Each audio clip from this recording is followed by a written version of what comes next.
In the mists of 13th century Java, a mysterious empire emerged from the ashes of a fallen kingdom.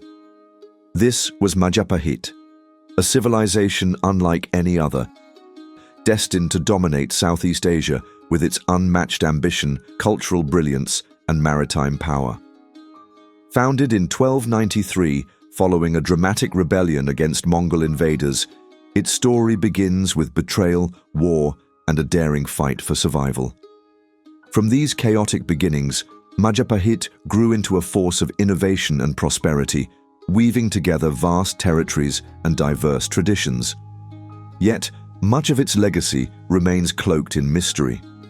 A hidden capital buried for centuries, shadowy legends of court intrigue, and secrets etched into ancient temples, Majapahit's tale is one of wonder and discovery.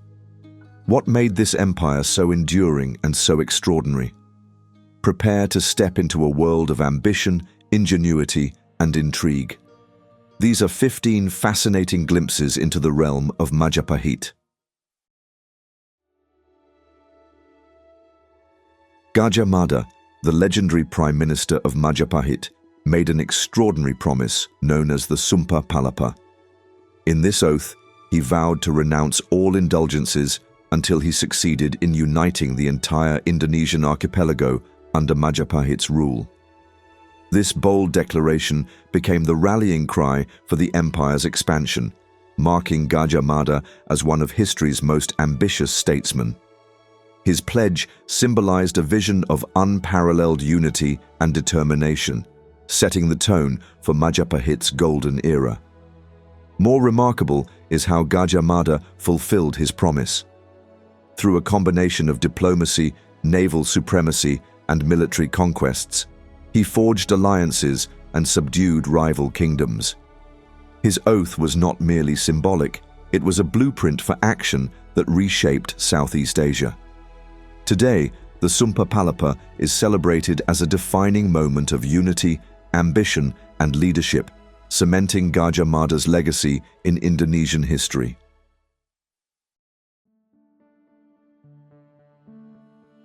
The glorious Majapahit capital, Trawalan, vanished from history for centuries, buried under thick forests and farmland.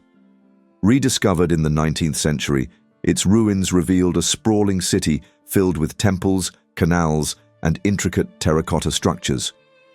This once thriving center of power and culture was so advanced that it rivaled many contemporaneous cities worldwide.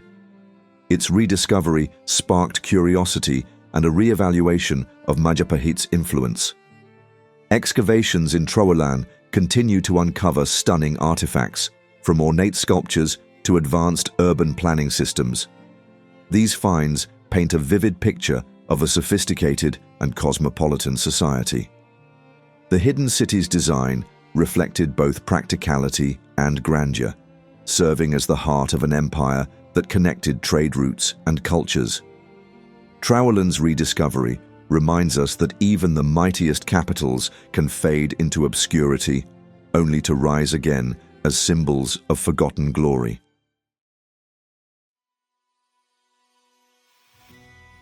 A chilling legend from Majapahit's history tells of a poisoned crown used to assassinate King Jayanagara, the empire's second ruler. Known for his tyranny and mistrust of others, Jayanagara surrounded himself with a personal guard of women, believing them to be less likely to betray him. Despite his precautions, his physician, Rakryantanka, orchestrated his death in 1328, using the very crown he wore, according to the Pararaton, Book of Kings. The story reflects the tension and intrigue that often accompanied power in Majapahit. While the details are debated by historians, the legend of the poisoned crown has endured, symbolizing the complex and sometimes treacherous nature of court politics. It also marked a turning point for the empire, as Jayanagara's death led to the rise of Queen Tribhuwana Wijayatunggadewi, ushering in an era of stability and expansion. Trawalan's urban design mirrored the universe, adhering to Hindu-Buddhist cosmology. At its core was the concept of Mount Meru, the mythical axis of existence, which influenced the positioning of temples, palaces, and public spaces. This alignment wasn't just symbolic, it represented the divine harmony that Majapahit rulers sought to embody in their governance. Every element of the city, from its water channels to its sacred gardens, reflected cosmic order.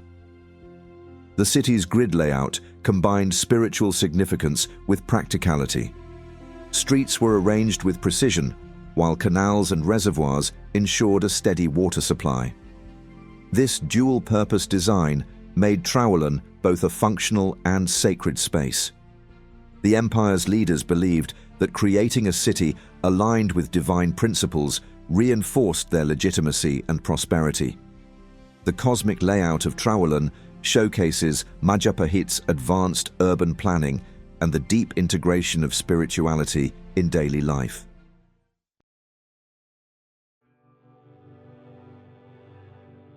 Majapahit artisans crafted intricate terracotta miniatures depicting houses, temples, and animals. These small sculptures, often used as offerings to ancestral spirits, reveal a society deeply rooted in spirituality and craftsmanship. The attention to detail in these miniatures is astonishing. Every curve and carving reflects the architectural styles of the time. They offer a window into Majapahit's culture, highlighting the connection between art and devotion.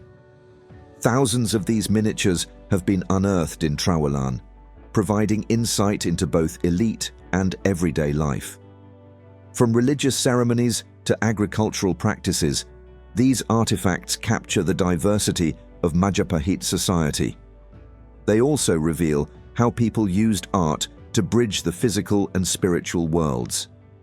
The terracotta miniatures of Majapahit stand as a testament to the creativity and piety of its people, blending artistry with the sacred in ways that continue to inspire.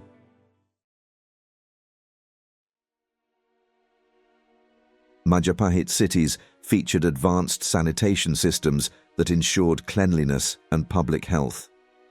Terracotta pipes and drainage channels ran beneath the streets, directing waste and water efficiently.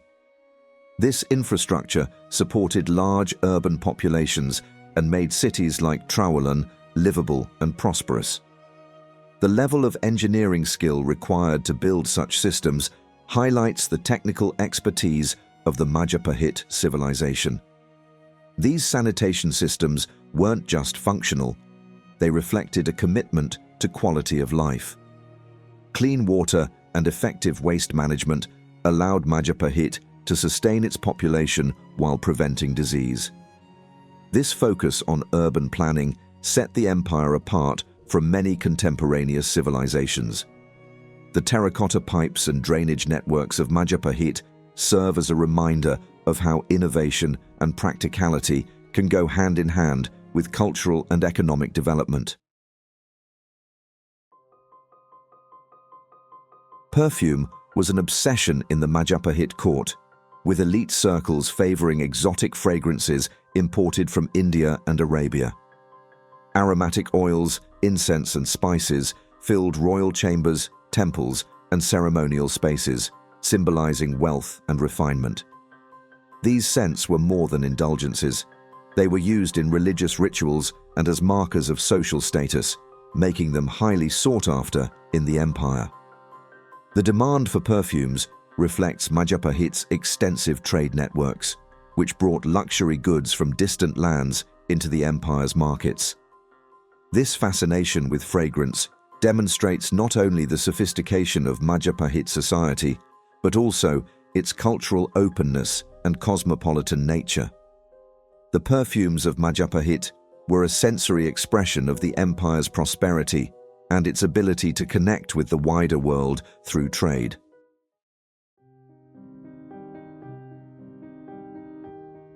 Majapahit was instrumental in shaping wayang kulit, the shadow puppet theatre that remains central to Indonesian culture. These performances adapted Hindu epics like the Ramayana and Mahabharata, weaving them into local folklore. Each puppet, intricately crafted from leather, was a masterpiece of artistry. These performances weren't just entertainment. They were vehicles for storytelling and the preservation of cultural identity. The wayang kulit tradition became a way to educate audiences about religion, morality, and history. It also showcased the fusion of Indian and Javanese influences that defined Majapahit culture.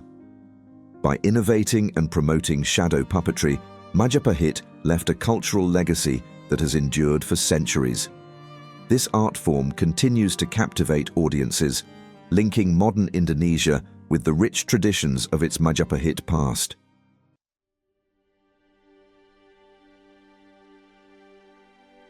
Majapahit rulers used rare and exotic animals as tools of diplomacy, sending leopards, elephants, and tropical birds as gifts to neighboring kingdoms. These exchanges were not merely symbolic, they were displays of the empire's wealth and power. The ability to source such creatures demonstrated Majapahit's extensive trade networks and its influence over distant lands. Receiving one of these animals would have been a spectacle, leaving a lasting impression on foreign courts. These animals often carried cultural significance, symbolizing strength, wisdom, or majesty, which added to their impact as diplomatic gifts. They also highlighted Majapahit's ability to manage trade routes that spanned vast distances. Exotic animal diplomacy reinforced the empire's reputation as a dominant and wealthy force in Southeast Asia. These exchanges created memorable moments that solidified alliances and projected Majapahit's status as a cultural and political powerhouse.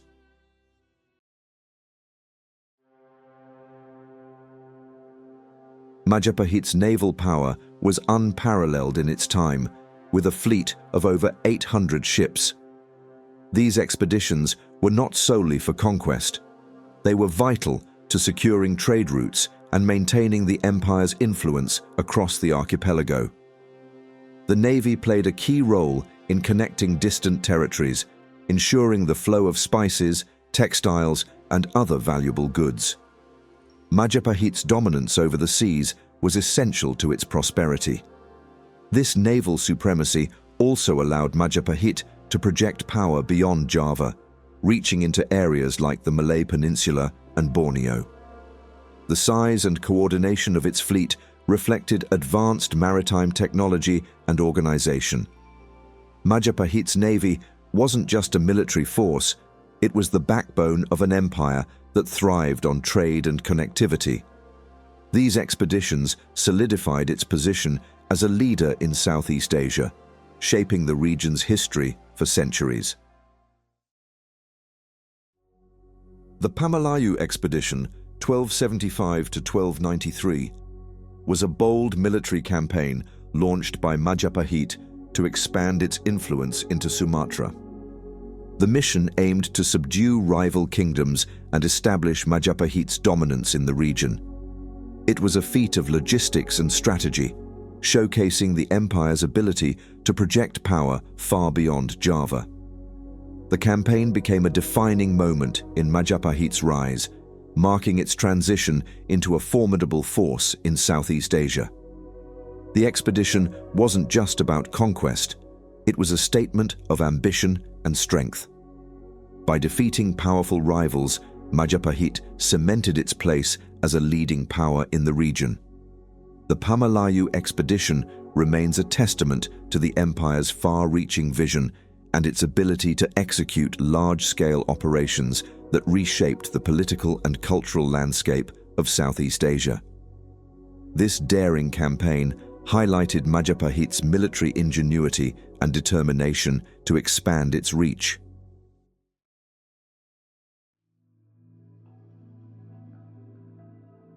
Majapahit's legal system was codified on lontar palm leaves, creating a structured legal framework called the Kuttaramanawa Dharmasastra. This document combined Hindu principles with local Javanese customs, forming a unique blend of governance that reflected the empire's cultural diversity. The laws covered a wide range of topics, from trade regulations to social conduct, ensuring stability and fairness in the empire. The use of written laws was revolutionary for its time, providing consistency and transparency in governance. The palm leaf manuscripts also highlight Majapahit's intellectual achievements and the emphasis it placed on administration. By documenting its laws, the empire set a standard for organized governance that influenced later Southeast Asian kingdoms. The Kuttaramanawa Dharmasastra is a symbol of Majapahit's sophistication and its ability to balance tradition with innovation in governance.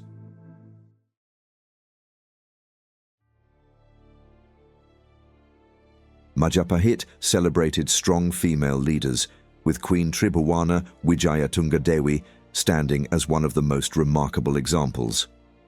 As recorded in the Nagara Kretagama, an epic poem detailing Majapahit's history, she ascended the throne in 1328 and led the empire through a period of significant expansion. Her reign saw the annexation of key territories and laid the foundation for Majapahit's golden age under her successor, Hayam Wuruk. Her political acumen and ability to rally the empire showcased her as a leader ahead of her time. Women in Majapahit weren't confined to ruling alone. Historical texts, like the Pararaton, also reference female warriors who fought to defend the empire. These women, such as the legendary Kendedis and Ken Arok, not only wielded influence in court politics, but actively shaped the empire's destiny. This recognition of women's capabilities set Majapahit apart, illustrating a strength that continues to inspire modern admiration.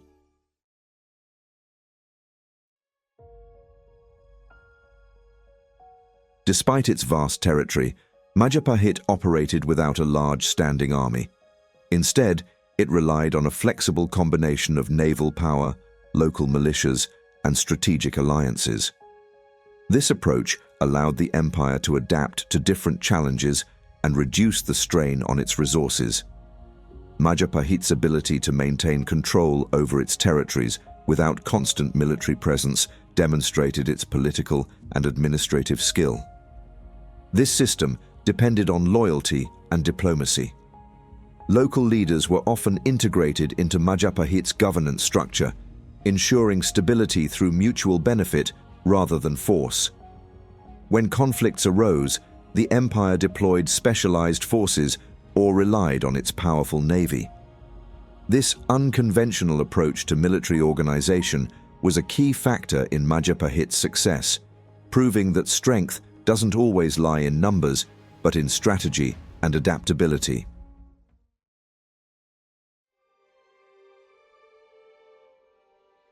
The Majapahit Empire used a unique calendar system known as the Saka calendar, which originated in India but was adapted to fit local traditions. This calendar, based on lunar and solar cycles, was used to determine auspicious dates for ceremonies, agricultural activities, and state events. Its adoption highlights the empire's deep understanding of astronomy and its ability to integrate foreign influences into its own culture. What makes this even more fascinating is how the calendar's use extended beyond the practical. It was deeply intertwined with religion and governance. Inscriptions on temple walls and stone tablets, such as those found at Traulan, often reference dates in the Saka calendar, tying major events to celestial alignments. This blend of science, spirituality, and administration reveals the sophistication of Majapahit society and its leaders' efforts to harmonize their rule with cosmic forces. Thank you for watching. Do you know any other fascinating facts about Majapahit? Let us know in the comments. We'd love to hear from you. If you enjoyed this video, please give us a thumbs up and subscribe to our channel. Don't forget to hit the bell icon so you never miss more incredible facts and untold history.